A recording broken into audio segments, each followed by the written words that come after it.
SNDP യോഗം general സെക്രട്ടറിയായ Vellappally നടേശനെതിരെ CBI enquiry നടത്തേണ്ടതിൻ്റെ അനിവാര്യത കൃത്യമായി ഇപ്പോൾ പ്രതിപക്ഷ നേതാവായ VD സതീശൻ ഉൾപ്പെടെയുള്ളവർ വ്യക്തമായി സൂചിപ്പിച്ചിരിക്കുകയാണ്. മൈക്രോ ഫിനാൻസ് തട്ടിപ്പിലൂടെ ശതകോടികൾ പെട്ടിയിലാക്കി കീശയിലാക്കി വീർപ്പിക്കുന്ന വെള്ളാപ്പള്ളിയെ മകനെ കൃത്യമായി അന്വേഷണ വിധേയമായി ചോദ്യം ചെയ്യേണ്ടതിൻ്റെ അനിവാര്യതയാണ് ഊട്ടി ഉറപ്പിക്കുന്നത്. നമുക്കറിയാം, മുൻപ് VS അച്യുതാനന്ദൻ ഇതേ രീതിയിലുള്ള മാതൃകാപരമായ നീക്കമാണ് നടത്തിയത്. വെള്ളാപ്പള്ളിയെ പ്രതിസന്ധിയിലാക്കുന്ന രീതിയിൽ VS പ്രതിപക്ഷ നേതാവായിരുന്ന കാലഘട്ടത്തിൽ വെള്ളാപ്പള്ളിയെ തലങ്ങും വിലങ്ങും ആക്രമിച്ചത് നമ്മൾ കണ്ടതാണ്.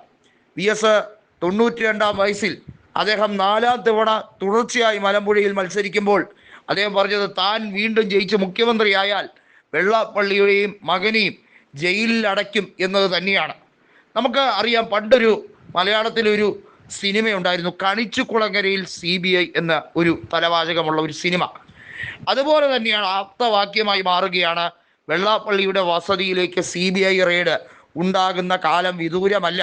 ഗോകുലം ഗോപാലൻ അതിനുവേണ്ടി കിണഞ്ഞു പരിശ്രമിക്കുകയാണ്. തെളിവുകൾ ഓരോന്നായി പൊക്കിയെടുക്കാനാണ് ഗോകുലം ഗോപാലൻ്റെ ശ്രമം. തൻ്റെ ചിരകാല വൈരിയായ നടേശനെയും കുടുംബത്തെയും കുട്ടിച്ചോറാക്കാൻ വേണ്ടി കൃത്യമായി ഗോകുലം ഗോപാലൻ മാസ്റ്റർ പ്ലാൻ ഒരുക്കുകയാണ്. ഈഴവരെ മുഴുവൻ പൊളിക്കുന്ന, ഈഴവരുടെ മുഴുവൻ പണവും ഊറ്റിയെടുക്കുന്ന, ഈഴവരുടെ പേരും പറഞ്ഞ് സ്ഥാപനങ്ങൾ ഓരോന്നായി ഉണ്ടാക്കി അതിൻ്റെ മുഴുവൻ മേജർ ഷെയറും കൈപ്പറ്റുന്ന വെള്ളാപ്പള്ളിയുടെ കുടുംബ സ്വത്ത് എന്ന രീതിയിൽ അഹങ്കാരത്തോടെ ഇപ്പോൾ SN ട്രസ്റ്റുകളെ മുഴുവൻ കൈയടക്കി ഭരിക്കുന്ന ഈ സമ്പ്രദായത്തെ തന്നെ പൊളിച്ചെടുക്കാൻ തന്നെയാണ് ഗോകുലം ഗോപാലനും ശ്രമിക്കുന്നത്.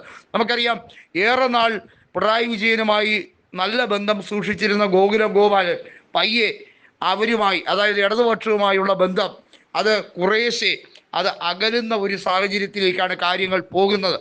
വളരെ വ്യക്തമായി പറഞ്ഞാൽ വെള്ളാപ്പള്ളിയുടെ ഓരോ നീക്കങ്ങളെയും സശ്രദ്ധം വീക്ഷിക്കുകയാണ് ഇപ്പോൾ VD സതീശനും കോൺഗ്രസും. ഈഴവ വിരോധിയല്ല സതീശൻ, മറിച്ച് വെള്ളാപ്പള്ളിയെയും മകനെയും പൂട്ടാനുള്ള മറ്റ് പല പണികളും ഇപ്പോൾ സതീശൻ്റെ നേതൃത്വത്തിൽ ചെയ്യുകയാണ് എന്ന് വ്യക്തം. നമുക്കറിയാം, അടൂർ പ്രകാശാണ് വെള്ളാപ്പള്ളിയിലേക്കുള്ള കോൺഗ്രസിൻ്റെ ഏക പാലമായിരുന്ന വ്യക്തി. അടൂർ പ്രകാശ് മദ്യവ്യാപാരവുമായി ബന്ധപ്പെട്ട് വലിയ രീതിയിൽ സമ്പത്തുള്ള വ്യക്തിയാണ്. ബിജു രമേശുമായി കുടുംബ ബന്ധമുള്ള വ്യക്തിയാണ് അടൂർ പ്രകാശ്. അദ്ദേഹത്തിൻ്റെ മകനാണ് ബിജു രമേശിൻ്റെ മകളെ കല്യാണം കഴിച്ചിരിക്കുന്നത്. ഇതൊക്കെ ഉണ്ടെങ്കിൽ പോലും അടൂർ പ്രകാശ് വെള്ളാപ്പള്ളിയുമായി ശക്തമായി അകൽച്ചയിൽ തന്നെയാണ്. UDF കൺവീനർ സ്ഥാനം ഏറ്റെടുത്തതോടെ ആറ്റിങ്ങൽ MP കൂടിയായിട്ടുള്ള അടൂർ പ്രകാശ് ഇപ്പോൾ വെള്ളാപ്പള്ളിയുമായി ഒരു സൗഹൃദം നിലനിർത്താൻ ശ്രമിക്കുന്നില്ല. രഹസ്യമായി ഉണ്ടോ എന്നുള്ളത് വ്യക്തമല്ല എങ്കിൽ പോലും വെള്ളാപ്പള്ളിയുടെ നിലപാടുകളെ ശക്തമായി എതിർത്തുകൊണ്ടാണ് അടൂർ പ്രകാശ് പോലും രംഗത്ത് വരുന്നത്. അങ്ങനെ വരുമ്പോൾ നമുക്കറിയാം, വെള്ളാപ്പള്ളിക്കെതിരെയുള്ള നീക്കങ്ങൾ UDF ശക്തിപ്പെടുത്തുകയാണ്.